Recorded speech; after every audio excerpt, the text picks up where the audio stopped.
In the last chapter of JJK, things are ramping up for a conclusion between the fight of Takaba and Kenjaku. So in chapter 242, this fight is considered a fever dream to me because there's so many random things that are going on, and I'm going to be explaining that in this video. Although it seems like a fever dream, I do think that JJK is doing a really good job with this fight because this probably is one of the most creative fights in Jujutsu Kaisen because it's just random scenarios being thrown together and they're all under the pose of being a comedy act. So if you guys didn't know, Takaba is a jujutsu sorcerer that's going against Kenjaku, who is basically the mastermind behind the Kole games and the Shibuya incident. And Takaba is basically putting his life on the line to go ahead and take out Kenjaku, which is a very tall task to order because he's almost as strong as Gojo Satoru. The group of survivors in the Kole game with Yuji, Megumi, and all the Jujutsu High students, they basically sent Takaba out to deal with Kenjaku. And the reason why they did that is because they think he has the most troublesome curse technique against Kenjaku that Kenjaku probably wouldn't be able to figure out. And as we're seeing in 242, this is really the case because he is putting the work in Kenjaku, and Kenjaku can't even use his curse technique. So what is Takaba's curse technique? Basically, his curse technique take an opponent into almost a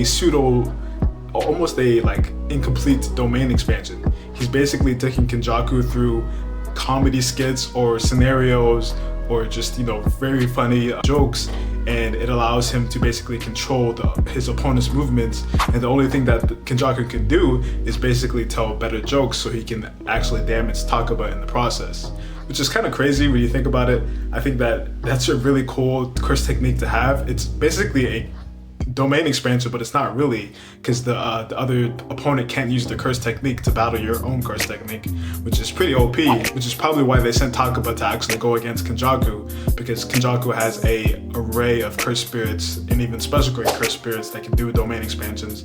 So you needed somebody to nullify him so he can't actually use those curses on his opponent, which is exemplified with Takaba because he's so busy trying to outwit his comedic scenarios instead of using his own curse technique, which I don't think he can use his own curse technique, but let me know what you guys think in the comments below. And one of the funniest moments is when Takaba had a scenario where Kenjaku was run over by a truck.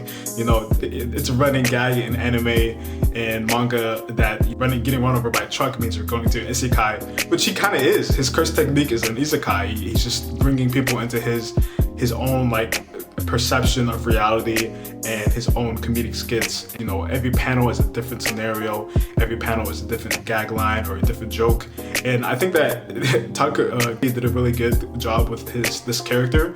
I was not expecting it to go this far. When it first started out, I thought this was just like filler. I was like, yo, I want to see Yuji fight Sukuna, man. This is what we've all been waiting for. And then all of a sudden we got Takaba versus Kenjaku. When they started fighting, I was like, what's going on, man? I don't really care about this. But now that I'm actually into it and I'm figuring out what his curse technique is and how underrated it is, pretty good complex situation that JJK is unveiling for us. And in 242, it does seem like this battle is going to be wrapping up soon. It looks like it's going to be coming to a conclusion. So who do you think is going to win? Do you think Kenjaku is going to win? Or do you think Takaba is going to win? In my personal opinion, I think Kenjaku is going to win because it's going to set the plot even further up down the line.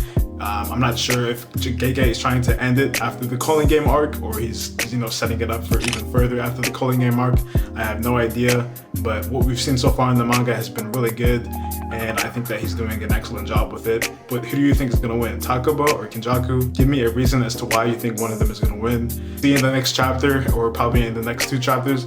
I do think that after 242, they set it up for wrapping up the fight and getting it to a conclusion of that fight. Maybe Takaba can get the upper hand. Maybe he does have a domain expansion. If he does have a domain expansion, that would be OP considering how his curse technique already is kind of a domain expansion. On to the next chapter, but leave a like if you guys liked it. Leave in the comment section below who do you think is gonna win this fight. And subscribe to the channel if you guys haven't already, and I'll see you guys at the next one. Peace. Go.